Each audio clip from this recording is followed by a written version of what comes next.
introduce Scott McGill, our next speaker. I had the pleasure of hearing Scott speak last year at the BeaverCon in Baltimore. I want to add that where I live here in Illinois, in the Manitou Creek watershed, we have the only beaver-friendly drainage district in the whole state. I don't know if other states have drainage districts, but that's how we manage our streams.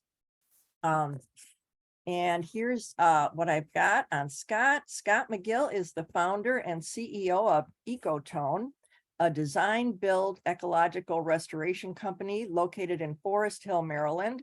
Scott has over 30 years of applied experience in both design and construction of ecological restoration projects throughout the United States.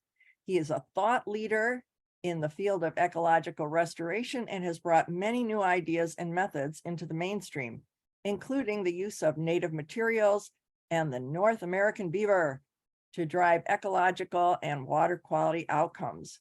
His less is more, using nature to restore nature approach to environmental restoration that incorporates conservation biology and adaptive management provides an innovative model for sustainable, cost-effective ecological restoration. And I am thrilled to present Scott McGill and the American beaver once controlled the Chesapeake.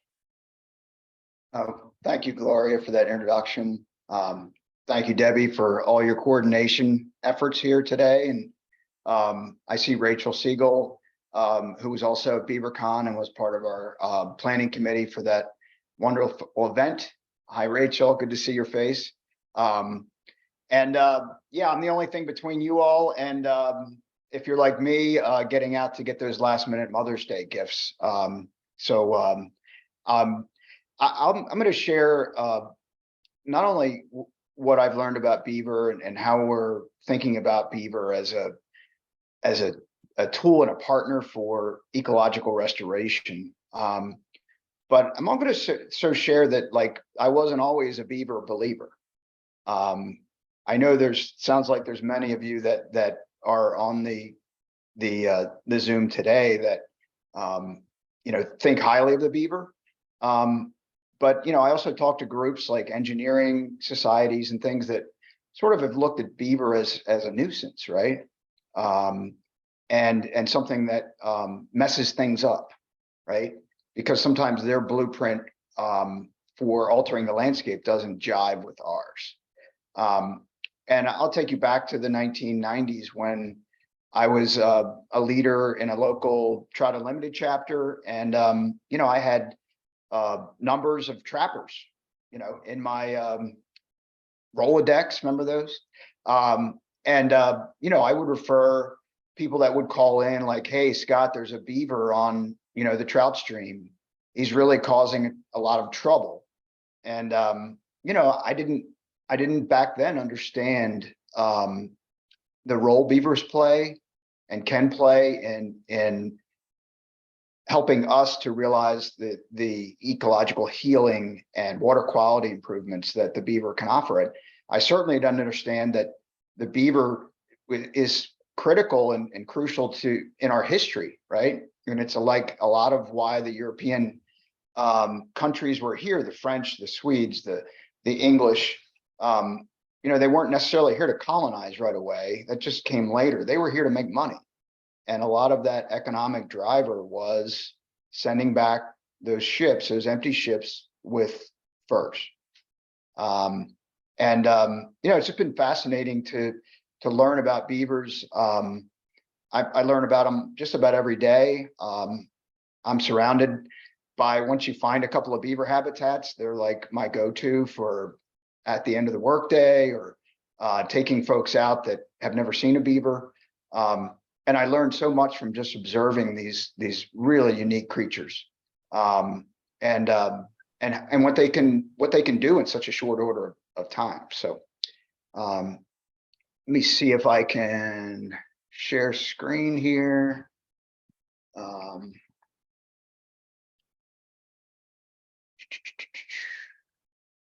There we go.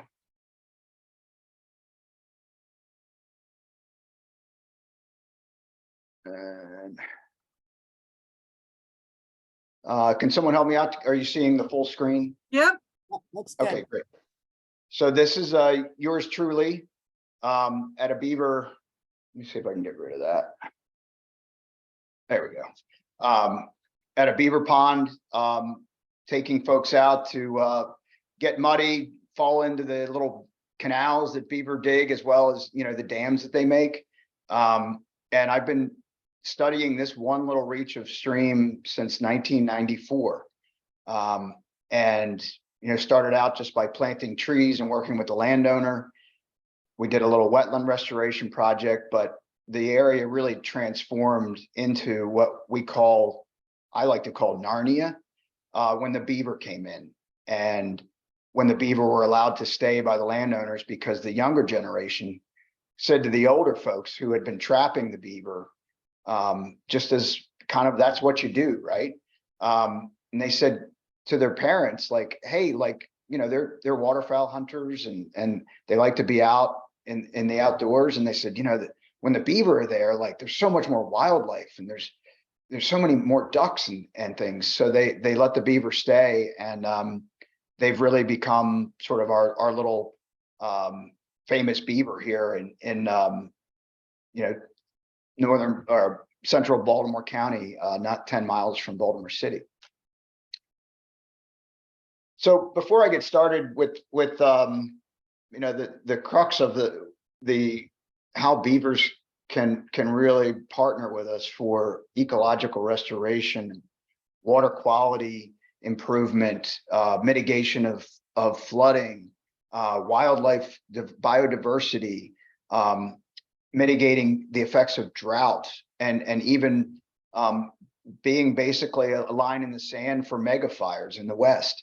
Want to just talk just about the species itself. It has so many unique characteristics that you don't see in any other species, right? You know, it's in the rodent family, but these guys can get up to 80, 90 pounds. They don't look that big when they're swimming around their ponds, but I can assure you that they're, you know, the size of a small Labrador retriever. Their forelegs, you can see, are very dexterous. They use their forelegs, their forepaws, for all the detailed work on their dams and their habitat. And also they're very fastidious about cleaning their fur. So if you're out at a beaver pond and you see a beaver climb up on the bank, typically they'll spend a few minutes grooming themselves, right? So their looks and appearance are, I guess, are very important to them, even though they don't have a mirror. You can see on the photo on the left, their olfactory sense is really their main sense that they use to, you know, number one, identify anything in their territory that might be another beaver. They're very protective of their habitat. If you see a beaver that has scars on its tail, it's usually because of another beaver. Their ears and their eyes have little flaps on them. You can think of them as little swim goggles that go on when they're underwater. And their ears are protected from the water as well. Their fur is obviously coveted for centuries, used in the hat industry. And it's really why they were sort of almost trapped out of existence in North America back in the 16th, 17th, 18th, and even 19th century. By the 20th century, you know, there were very few left, and that's when they started to make their comeback. Their lower feet are webbed, and then of course the tail is unique in the animal kingdom. They use it as a rudder. It's also great to use as a fulcrum when they're toppling trees for food or for using in their dam building activities. So let's talk about the dams for a minute. You know, why do beaver build dams? Are they just, you know, do they have a sort of unique DNA that has like a whole engineering, you know, undergraduate degree? No. Like if you see a beaver on a larger river, typically you won't see a dam, and they'll build a bank lodge on the bank of the river. They build dams because it provides them safety, right? With those webbed feet and the really short forelegs, they're not very swift on land. They're very slow actually, but they're excellent swimmers. So you won't see a beaver, at least in the daylight hours, getting too far from that safety of the pond.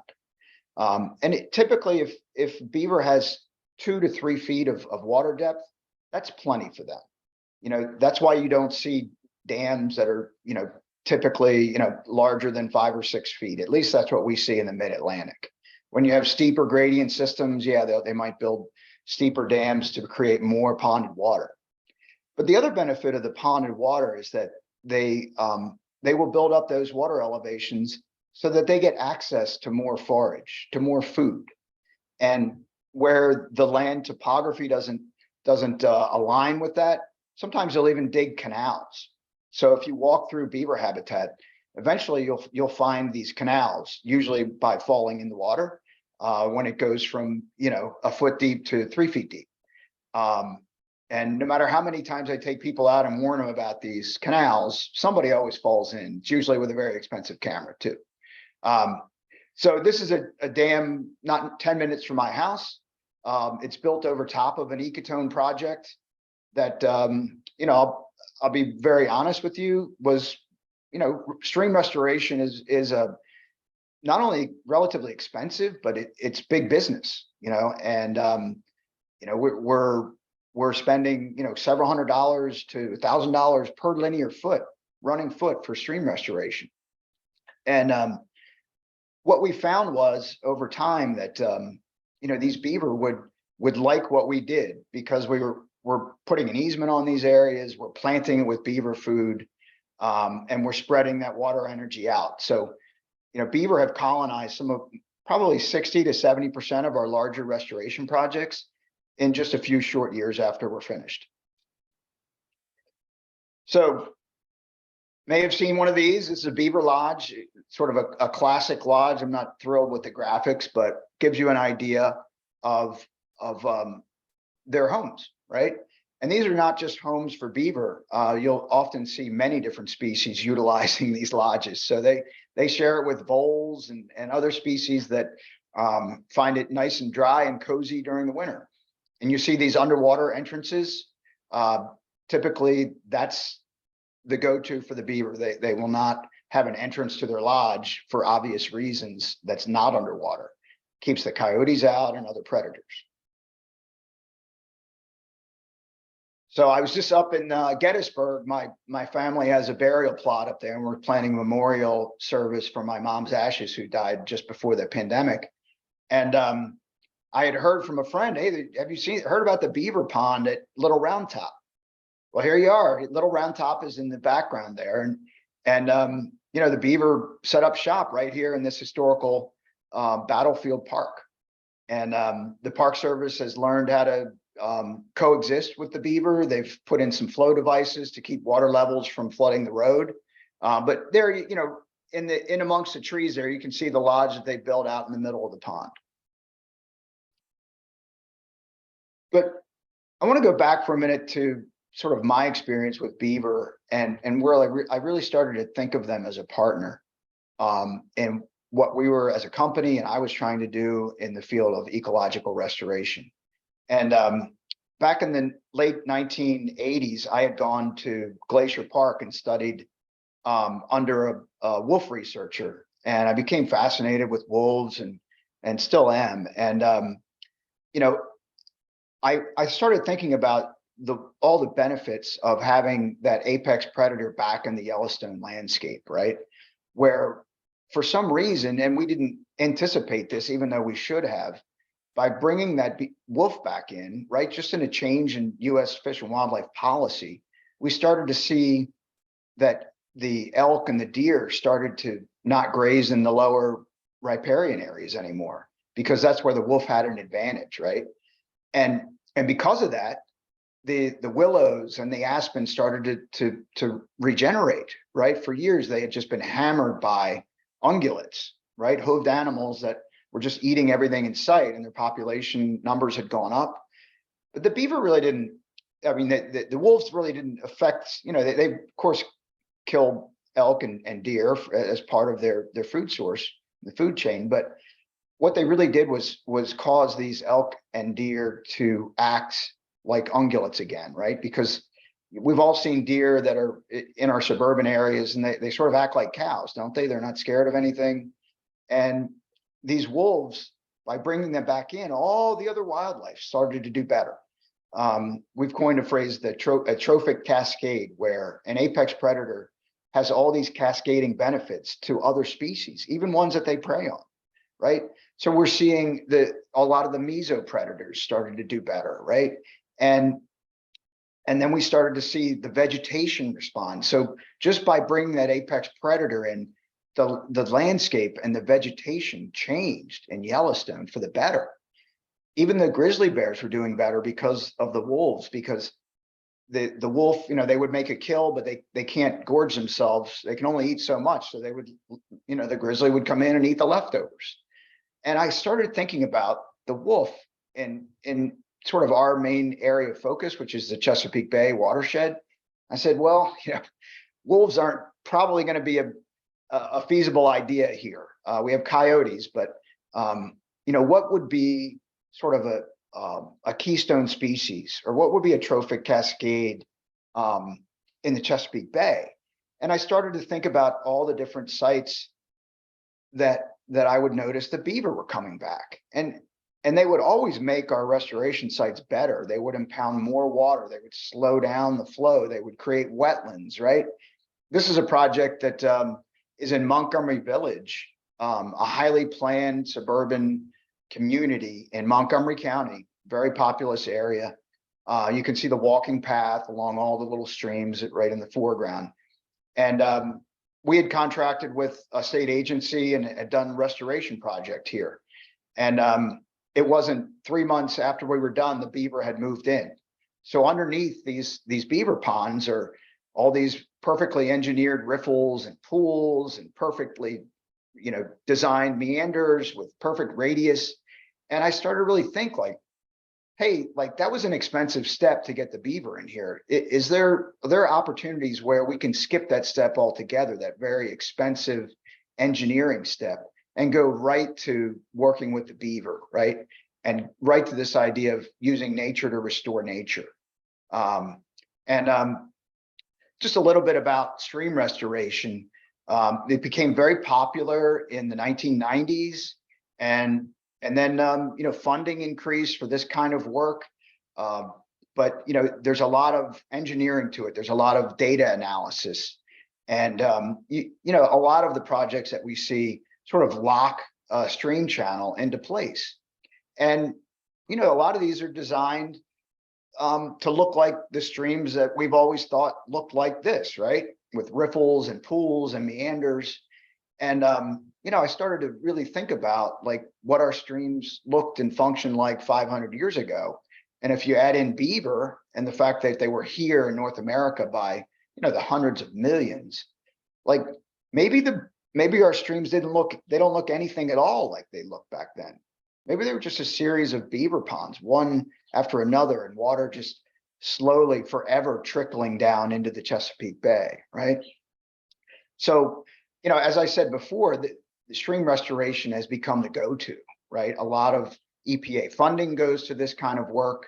And in some areas, while you're in monitoring your projects, the regulatory agencies, the Corps of Engineers, Fish and Wildlife even, will require you to trap the beavers out if they do colonize your site, which, I think we all would agree is kind of backwards, old school thinking, right?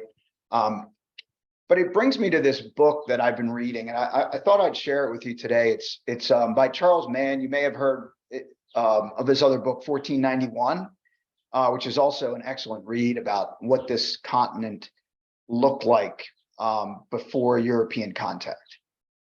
But this book is called The Wizard and the Prophet, and I'm thinking about the wizard and the prophet and how it relates to how we're thinking about ecological restoration and how we're trying to shift our thinking to more of a nature-based approach, right? And the wizard you might associate with Engineering, right? Sewage systems, right? Water lines, right? We're talking about California and all the water that's been diverted away from where it used to flow, right? That's the wizard in us, right? Technology is the wizard, right? And the profit, I think it's more associated with how our indigenous communities and populations and cultures thought about nature. They thought about nature as we are a part of it, right? We're not separate from it, right? And many indigenous cultures, especially those in drier climes across North America, beaver were a deity, right? It was taboo to trap or hunt a beaver, right? You would be admonished and punished if you were a Blackfoot and you messed up hunted a beaver. And that's why the Hudson Bay Company could never sort of create a symbiotic relationship with the Blackfoot and the Cree and these other areas, these other tribes that live in these dry areas. Why? Because these populations knew that beaver were part of their survival, right? That there was a symbiotic relationship. They would camp next to these beaver ponds, and sometimes that was the only water left in drier times of the year. And that's where the bison would come to water. That's where the wildlife was. So the beaver were part of their lifestyle. Their survival depended on the beaver. Other areas, wetter climes, the indigenous cultures, they knew about the beaver, but they were relatively indifferent to it compared to the tribes in drier areas across the plains. So as I started thinking about beaver back in 2017, I said, I used to get these emails from this guy named Joe Wheaton at Utah State University, and he would put on these workshops every so often. And it was entitled something to the effect of using beaver for stream restoration. And it used to get a cackle in our office, like, beaver, stream restoration, this guy's out there. But I said, I want to challenge myself, not to believe everything I think all the time. So I found a workshop that they were doing. I was the only guy from the East there. And I met some amazing people, scientists doing some amazing work. And they took us to this place called Bridge Creek in Oregon. And there they had secured funding for a 10-year study to look at utilizing recovering a beaver population in this watershed to help with salmon habitat and salmon recovery. And I thought that was really interesting too, because here in the East, we're talking about trout and beaver, and beaver are bad for trout is the idea. Well, these guys flipped all that on their heads, right? And they came up with this really interesting idea of building these sort of beaver dam analogs, we call them. And think of it as, it looks like an abandoned beaver dam. And it's a kind of a starter set so that the beaver's dams don't blow out at spring runoff, right? And it gives them a starter set of secure areas to then build a pond or on top of, right? And they studied this for years, and what they found was, when the beaver were able to establish themselves and the dams held, they were seeing aggradation of this system, bringing the water table back up, creating all these wonderful wetlands, in a very short period of time. And this required no diesel fuel, no heavy equipment. This was just beaver. And, I was looking at this, and you can tell that the area is very dry, but, this is where the sage grouse are coming to raise their young. This is where all the ecological action is, right? And it was sort of a Narnia in the middle of the desert. And there was just one beaver pond after another. Here's a look at the beaver dam analogs. You can put them in with these post pounders, you can see in the lower left. But you put these posts in, and then you weave willow and other brush along there, and you create it like a little beaver dam. It's never as good as what the beaver can do, mind you. And it's here in this spot where the folks from out west, Joe Wheaton and Mike Pollock and Chris Jordan, folks that are pretty famous in the beaver world, they were showing me how they wanted water to flow into this very steep hillside to provide a source of sediment, right, to a grade behind the beaver dams. And then every year the beaver build those dams up even higher, right? As the ground is actually raised, right? And it's this idea of fighting fire with fire.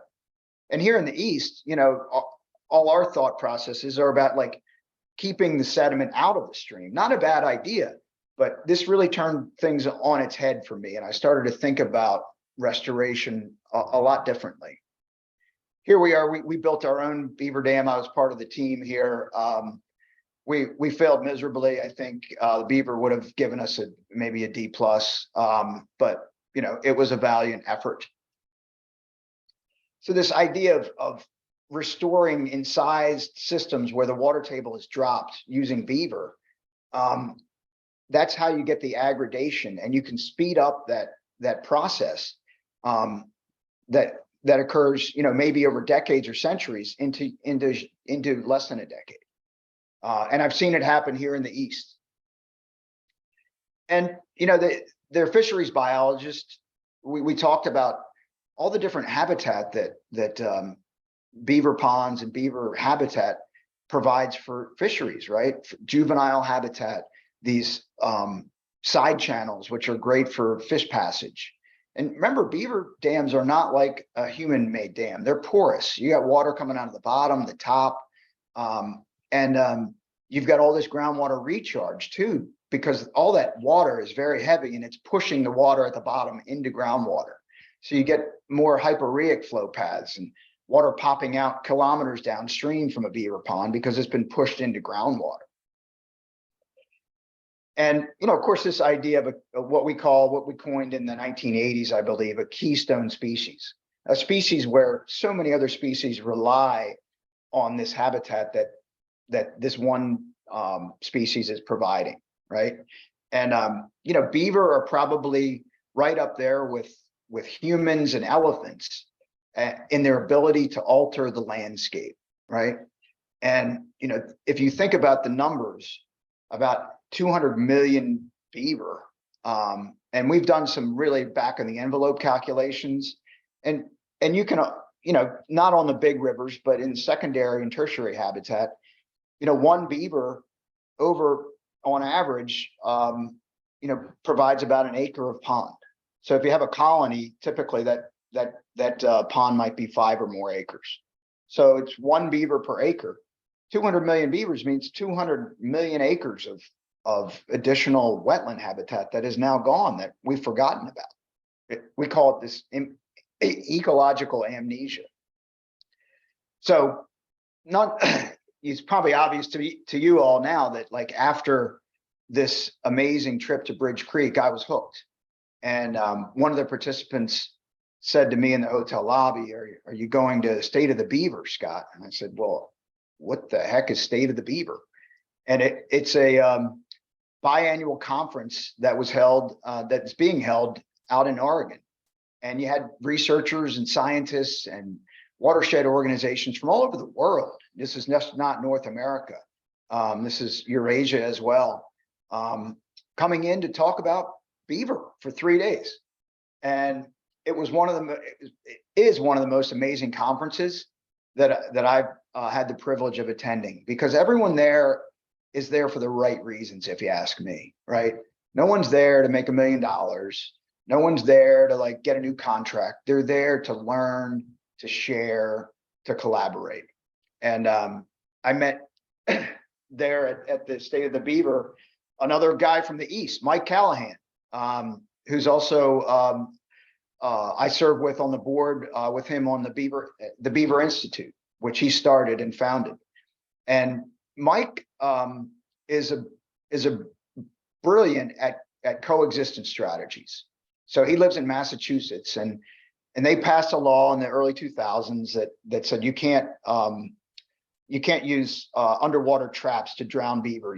If you want to trap beaver, it's still legal, but you need to trap them live and then you know, shoot it afterwards. Not a pleasant thought, but it really cut down on the number of recreational trappers. You know, like, I'm not doing that. And beaver population increased and coexistence issues arised, right? Beaver started building more dams, and there were clogging culverts and things like that. And Mike collaborated with Skip Weil, who's in Vermont, and started putting in these flow devices. And these are very inexpensive. They're pretty simple to understand. You basically lay a pipe in the bottom of the pond, you put a cage around the intake, and then the end of the pipe that goes through the dam, you set at the elevation where you don't want the water level to get much higher than. And that sets the pond elevation. It gives, you know, landowners and agencies a little bit more control over, you know, how these things develop. But you give the water, enough water for the beaver that they stick around. And, you know, some simple fence and pipe and an intake fence around the intake end of the pipe, and, you know, the beaver maybe try to dam up around that culvert inlet, but the water level never increases, and everybody's happy. And, you know, what I noticed when I toured a lot of these areas with Mike, in the Berkshires of Massachusetts, was not only were these functioning, we went around and he does maintenance on these. So for, I don't know, a few $100s a year, he will go check and guarantee that, you know, the flow device is working properly. But look at all these wetlands, you know, hundreds of acres of wetlands I saw in a day, all maintained by the beaver every night, right? They come out at 3 in the morning and make sure everything's working right. And, you know, I was just astounded at the size of some of these systems. And, you know, being an ecologist in the ecological restoration sort of industry, you know, I know how much it costs to design, construct, monitor, and maintain, you know, a wetland that functions quasi-naturally. And I'm looking at these wetlands and I'm like, wow, that's like a $2 million wetland there. That's a $3 million wetland there. Beaver aren't charging anything for their services. They're just trying to create a safe habitat where they can raise a family. And in doing so, they provide, you know, habitat for so many other species, right? So, you know, one of the issues that we come across quite a bit is, hey, they're eating all the trees. You know, we love trees. Hey, I love trees too. But I also like a dead standing tree, right? That creates unique habitat for species of birds that, you know, need that dead wood, right? That feed on, you know, the insects that are in that dead wood. But nevertheless, you know, if you want to protect trees, you can get everything you need at Home Depot for, you know, $5 a tree on average. And you know, the beaver are not climbers. So, you know, it's very simple to try to coexist with these guys, and not too expensive. So I have a little video. What we learned from Mike and the Beaver Institute have what's called Beaver Core, where they train people in how to install flow devices, how to calculate, you know, and engineer them. And it's a great program. If you have any folks that are interested, just go to the Beaver Institute website. We've just relaunched a new website, plenty of information on Beaver Core, as well as oodles of other information about beaver. You know, we're basically a Google of we're sharing everything. So that's a great resource if you want to learn more. Here's a little video one of my colleagues at Ecotone put together, just installing a flow device that we put in at North Point State Park, a few miles from downtown Baltimore.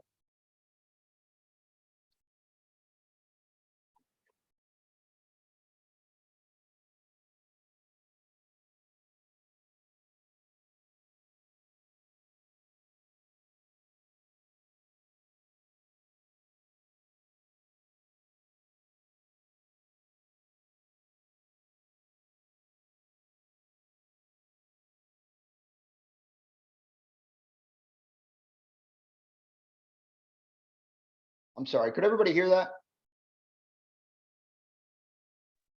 No. I couldn't hear it.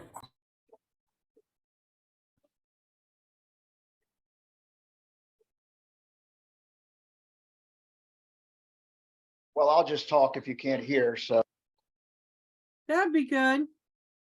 Yeah, Zoom is so confusing as far as you have to click the right buttons to hear the video.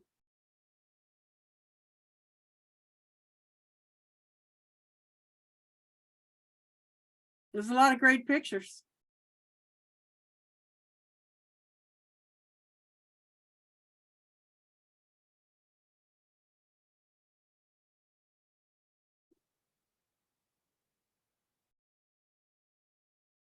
Yep.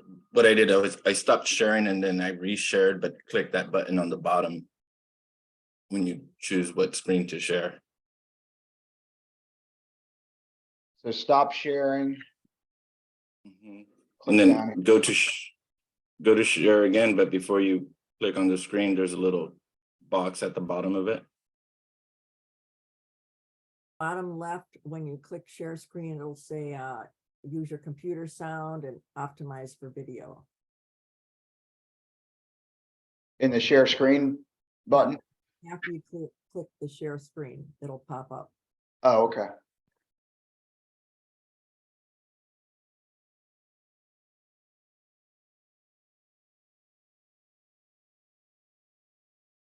Got it.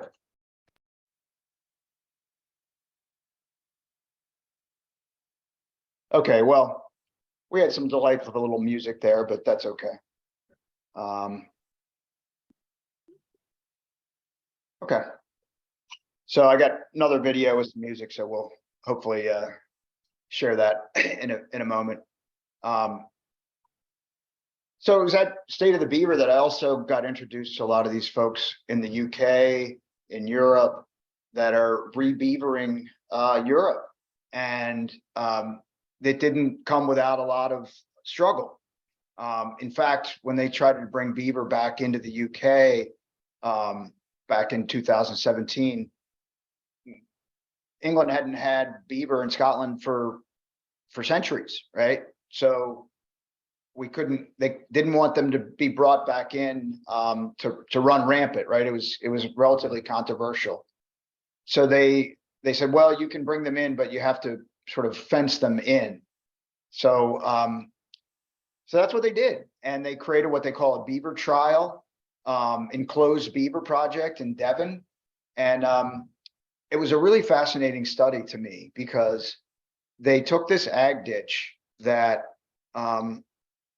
really didn't do much. You can see here, this is the purple areas, the enclosure. This is just the catchment area, relatively small first order system, typical in agricultural countryside of England. But they fenced it in, and then they dropped a pair of beavers, just two. And this site was very quickly transformed from a pretty straight first order tributary running through some woods to diverse mosaic wetland with wetland complexes and streams. And you can see here within the enclosure, they had the beavers built 13 dams, right?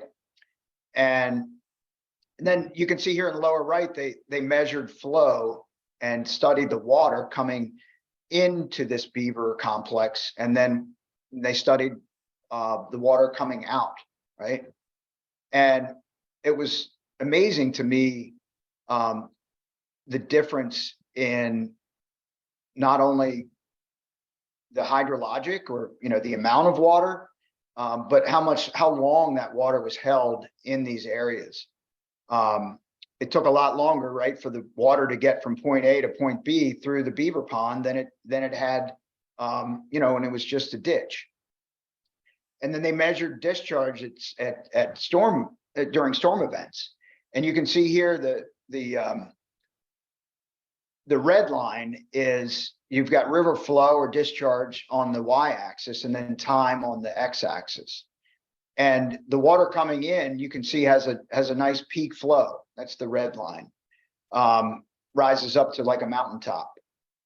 But the flow, after it had to get through all those beaver dams, it turned a peak mountain into a mogul, right? And we all know that the most damage in any storm event is at the peak discharge, right? here in Maryland, Ellicott City was in the news. You know, we had water or cars floating downstream in old Ellicott City. And that's where lives were lost, right? And what they found was that the beaver ponds reduced peak flows by 30%. I mean, I can't articulate how impactful that is, right? I mean, we spend millions and millions of dollars in stormwater management and our housing developments and commercial developments. And here you go, here's just beaver habitat in our watersheds can do the same thing at virtually no cost, right? Just figuring out how to coexist with these guys and let them be beavers, right? So that was fascinating to me. And then this is what really sort of hit home was this idea that they measured nitrogen and phosphorus upstream of the beaver habitat and downstream of the beaver habitat. We don't need to get too technical here, right?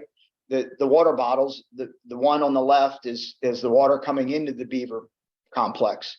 The one on the right is the water leaving the beaver complex, right? And phosphorus was reduced, nitrogen was processed, sediments were reduced, dissolved organic carbon went up. So this was really significant to me because a lot of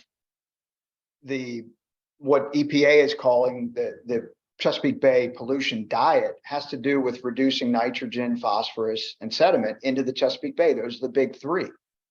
What if we could have a beaver habitat, you know, one on every small system flowing to the bay? Like that would be amazing, right? And it wouldn't cost us billions of dollars, right? So anyway, brought that back to Maryland in 2017, started talking about beaver, started really integrating them into our restoration approaches. Let me talk about history for a minute. We all learned in history class and in elementary school about the Pilgrims, right? And we learned about Jamestown and, you know, the first English colonies, right? The one we didn't really learn too much about probably was Kent Island, right on the eastern side of the Chesapeake Bay, right smack dab in the middle. And there was a guy named William Claiborne who was here before Lord Baltimore and the Dove, the Ark and the Dove and St. Mary City. He was here way before that. And he moved in and set up a trading post with the indigenous tribes. The Piscataways, the Susquehannocks had a really strong relationship with Mr. Claiborne. And it was symbiotic, right? Like the local cultures were getting what they wanted. It was very lucrative for both sides for many years. And the Susquehannocks would say, you know, Claiborne, hey, we'll meet you at Palmer Island, Garrett Island. It's changed its name a few times. This is as you on 95, you're crossing over the Susquehanna River. Well, the island you see was a pretty important trading post back in the 1630s, right? And Claiborne had come from the Jamestown colony, and he saw an economic opportunity here in the Chesapeake Bay to trade with the local tribes for beaver fur. And, you know, this was the heyday of the beaver economy, right, in Maryland, or what was to become Maryland. And it's really part of the marketing scheme that Lord Baltimore and Lord Calvert put out in England on their flyers. Hey, become part of the fur trade, right? Because all of a sudden, all these Europeans were sending back shiploads full of beaver furs for the hat industry, right? And again, this was a symbiotic relationship, right? This whole beaver economy pitted, you know, different Europeans with different tribes, and you know, some of the Europeans were competing with one another and killing one another, right? So the Susquehannocks were aligned with Claiborne, the Piscataways with others, and there were probably many more that, you know, just weren't written down or documented very well. And you know, this hat industry, you know, a beaver fur hat in, you know, the 17th century might have been one of the more valuable pieces of of your family's net worth, right? They hadn't invented umbrellas yet, so beaver hat was the only way to keep the rain off your head. And in Maryland for many years, you know, beaver fur was a form of currency, right? So there's a great book, Fur, Fortune, and Empire, which I highly recommend, and it provides daylight to a lot of the myths about, you know, why we were moving west, and the mountain men, and who was actually trapping these beaver for goods. In many cases, in most cases, it was the indigenous populations were trading with the Europeans, giving them furs and getting goods, guns, hatchets, things of that nature in return.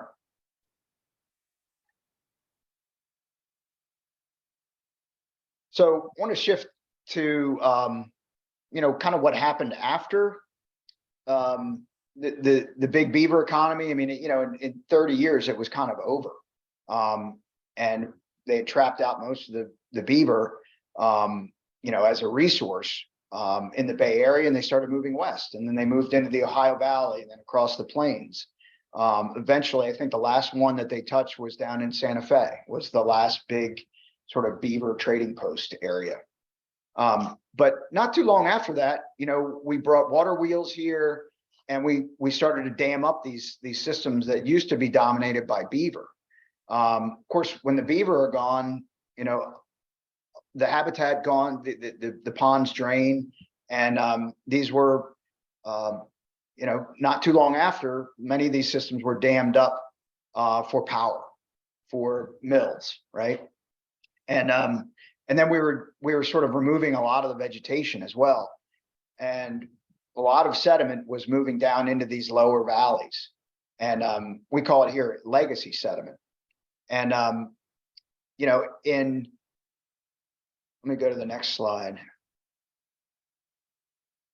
So you can see here the upper light colored area, that's all legacy sediment. That's all post-European contact. This peat layer here, the black layer, is leftovers from when these were just wet meadows and beaver ponds. Now, the black layer is showing about 15,000 years of deposition. The lighter layer on top is the last 350 years of deposition.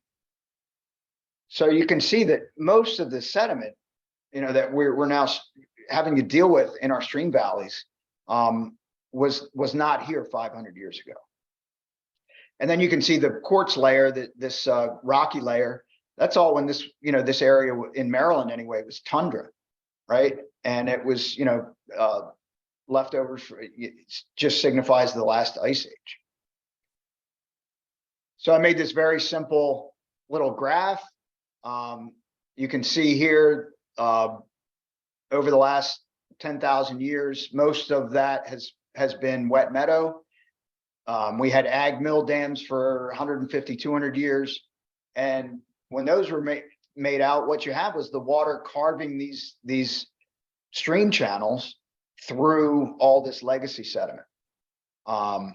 So single thread channels have only been the morphology of our stream systems for a very short period of time. And we forgot about the blue line, the fact that these were all just one series of beaver pond after another.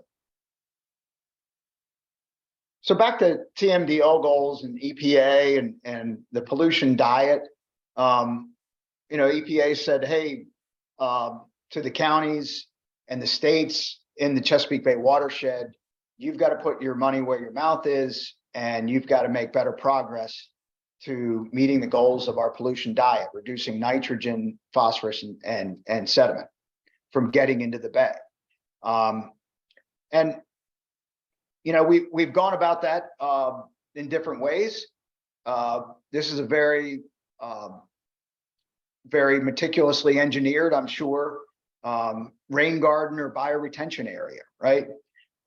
Where we're capturing water from impervious surfaces, trying to improve water quality of that water before it gets to our streams and eventually to the bay. These systems, you know, have a mixed track record as far as results, but you can see this is on the expensive side of the approach, right? These systems are not cheap to put in, and then, you know, there's the problem of maintenance, right? Who's going to maintain this 10 years from now? As this fills in with organic matter, is it going to clog up? And, you know, these are some of the things we're struggling with as we try to, you know, each county tries to do its part to restore water quality to the Chesapeake Bay. You know, we build a lot of these sediment retention ponds near commercial developments and housing developments.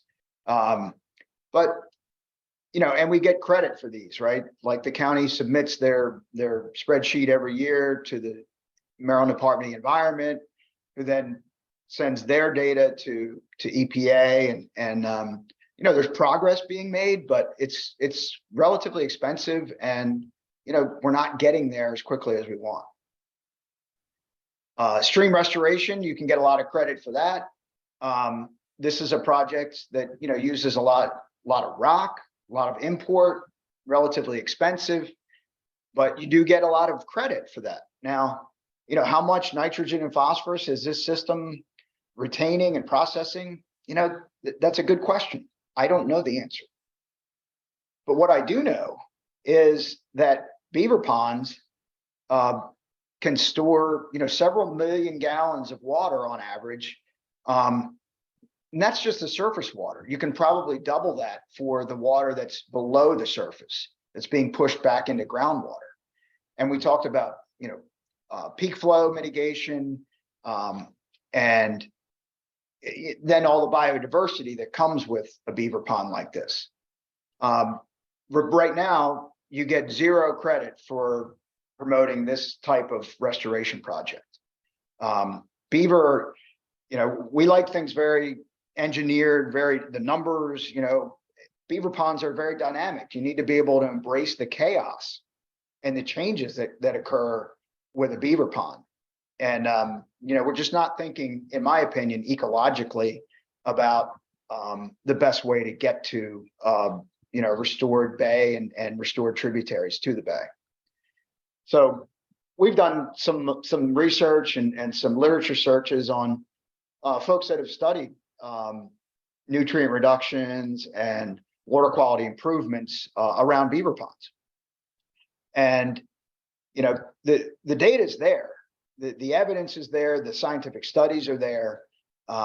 It's really hard to get people to start using beaver in a legitimate conversation about how we're going about implementing, you know, our bay restoration strategy. So we ran some back of the envelope numbers at Ecotone, and I mentioned earlier, you know, we took some liberties, but you know, we had to start somewhere. We said, okay, well, one colony, you know, about 5-6 beavers, maybe up to 12, will create and maintain a 5-acre pond, right? And then using our literature search, we determined, and we wanted to know how many beaver would it take, right? How many licks would it take to get to the middle of a Tootsie Pop, right? How many beaver would it take to meet the nitrogen TMDL goal for Maryland? And it really wasn't, and you know, it wasn't 1 million beaver, it was 4,000 beaver, right? And that also means like maybe up to 4,000 acres of wetland habitat, right? Which is amazing for biodiversity as well. So sediment, you know, we can get there with 1,600 beaver, more beaver on the landscape. So this crazy idea, we're hoping turns into a good one and gets more buy-in and more beaver believers. So, you know, 3,255 acres of beaver habitat wetlands in Maryland will meet the nitrogen TMDL goal. That's crazy.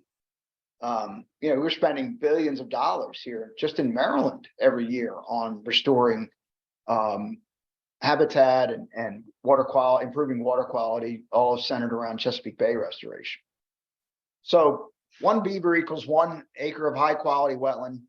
I know in my field, you know, designing, building, and maintaining a man-made wetland can cost up to $250,000 per acre. So, you know, using that analogy, one beaver in this context is worth $250,000. So the ecosystem services, I think, just need to be shouted from the mountaintops. Out west, they're even using beaver for looking at acid mine drainage, right? So I had a colleague at State of the Beaver who said in his presentation, I don't care what the problem is, the solution is beaver. So I'll run you through a couple of projects just to, you know, share a few more stories as I wrap up. This is a little tributary that we said, you know, 10 years ago, we would have designed a single thread channel. I said, well, now let's spread that water out. Let's create a wet meadow and not worry about where that water's going. Let the water form its own channels if it wants to. We're still, you know, the project was still using some heavy equipment, but we basically filled in the ditch and flattened the floodplain out probably to what it was like a couple hundred years ago. And we left it very rough. We put wood in there, which is really beneficial for roughness and for soil health. And you know, it looked a little bit ugly when we're finished, but functioning wise, I think, you know, we were starting to see that when it flooded, you know, the water went from 1 inch deep to 2 inches deep, that there wasn't any high velocity. It was just sort of settling out, right? And, you know, a few weeks, we started to see it green up a little bit. And instead of having one channel, now we had 6 channels. Now we had, you know, 6 communities of benthic macroinvertebrates, maybe 6 additional channels for fish and amphibians.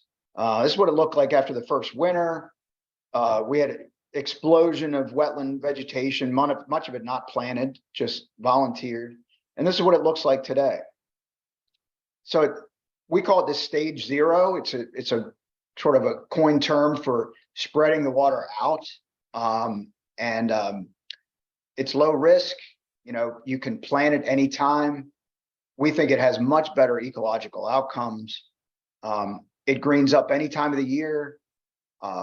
It sets the table for beaver to come in and, you know, sort of this idea, if you build it, they will come, is kind of how we're thinking about these projects. Another project on Carroll Branch, again, you can see here in the lower photo, the sort of layer cake of the last 20,000 years of geologic history in these valleys. The black peat layer signifying that this area was just nothing but beaver ponds and meadows.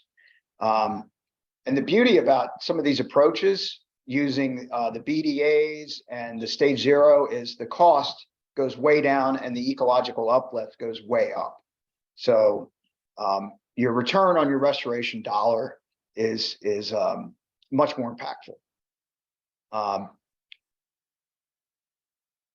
Another project on Beaver Creek. Do you think it ever had beaver on it? I don't know. But another diagram of the BDAs, and there's different forms of this. It really matters not. It's not very. So this is a video. Hopefully you can hear the sound on this one.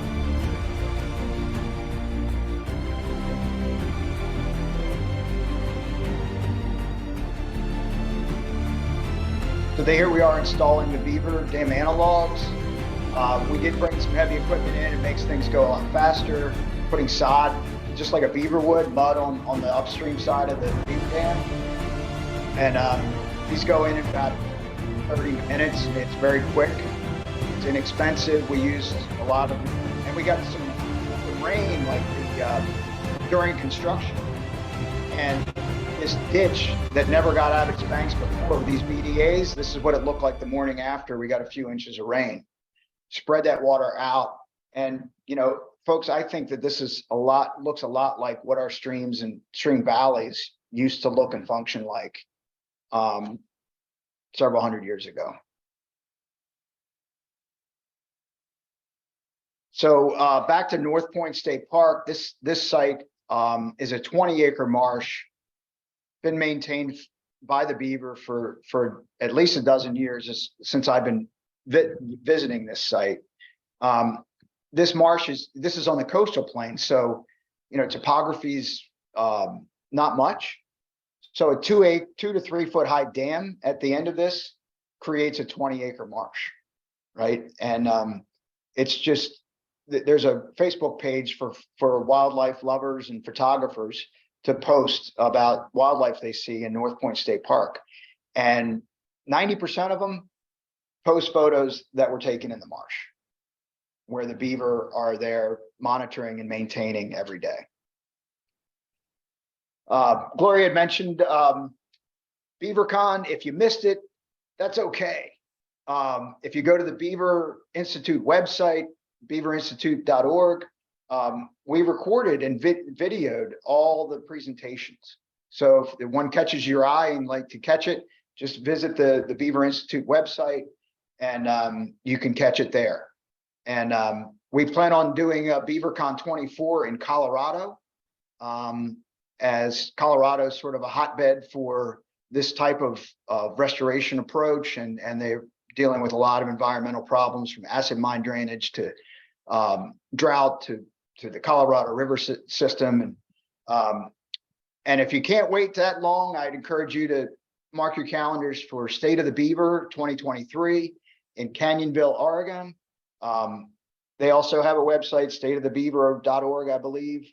And I'm sure it's going to be as strong as it has. They took well, it's been 4 years because of the pandemic. So this is the first time State of the Beaver's been up for 4 years. If you want to learn more, Layla Phillips, my friend, who presented at BeaverCon and just presented down at the Kennedy Center for their water restoration event. It's gotten really high marks. The other book by Ben Goldfarb, Eager, is another good one.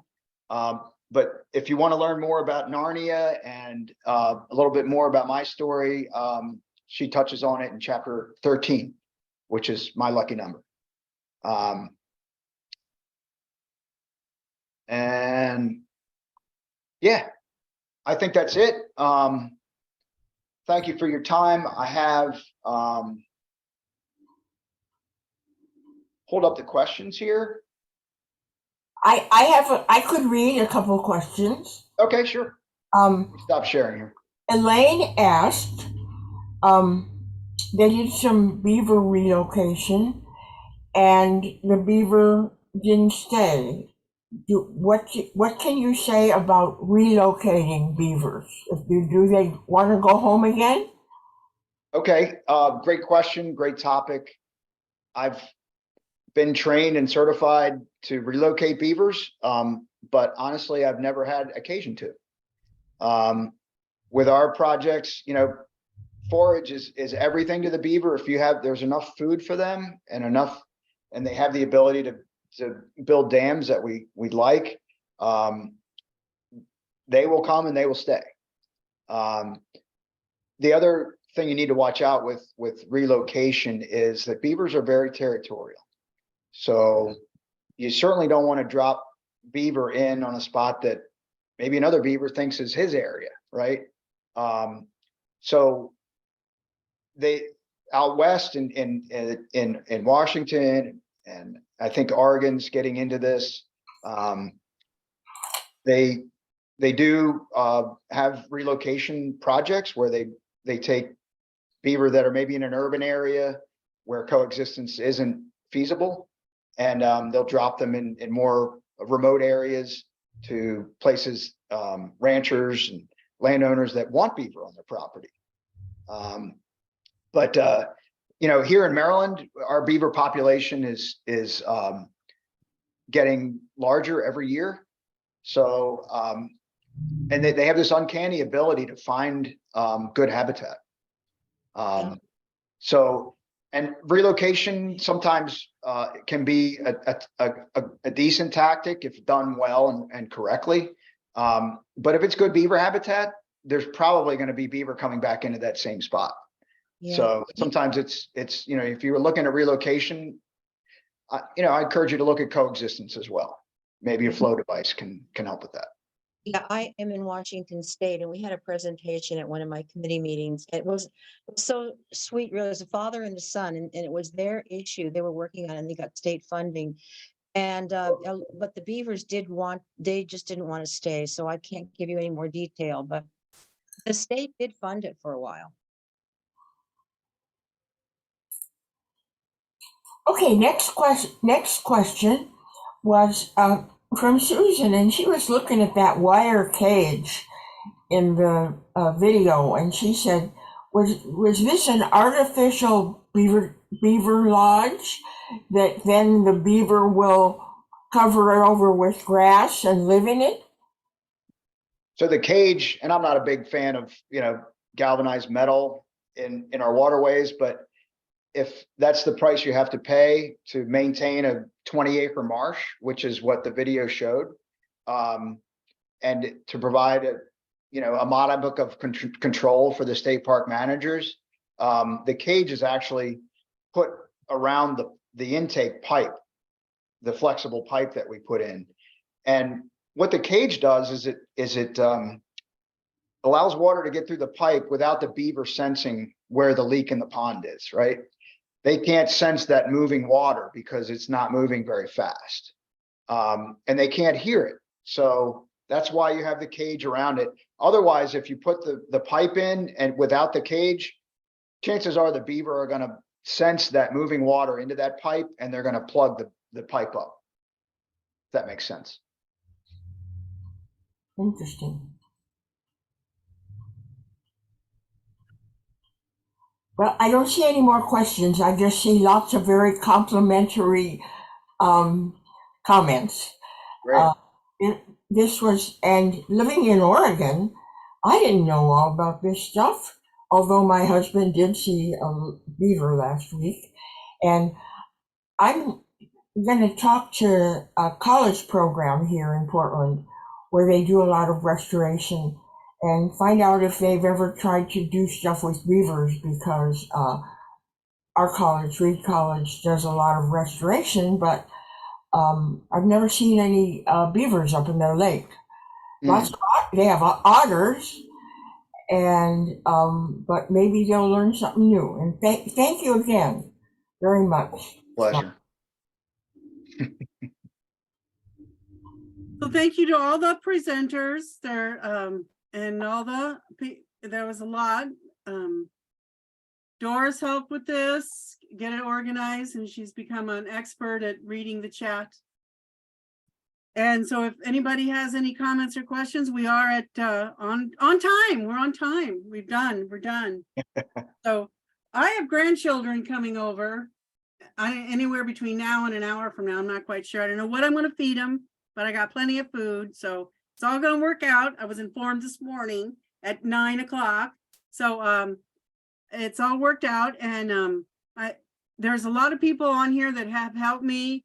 And they were with Stacy has been with me, and Susan has been with me. So I really appreciate putting all this together, finding these great speakers. And I think I've learned a lot. And you're on our mailing list. So if you get a weird mailing from the Water Sentinels, that's because you came here to this workshop. Thank you very much. I'm going to end it. If everyone is okay with it, I'm going to end. All right. Have a good day. Happy Mother's Day, everyone. Happy Mother's Day. Thank you, workshop. Debbie. This was very, Yes. very wonderful workshop. Yeah, really good. Happy Mother's Day to all you amazing mothers.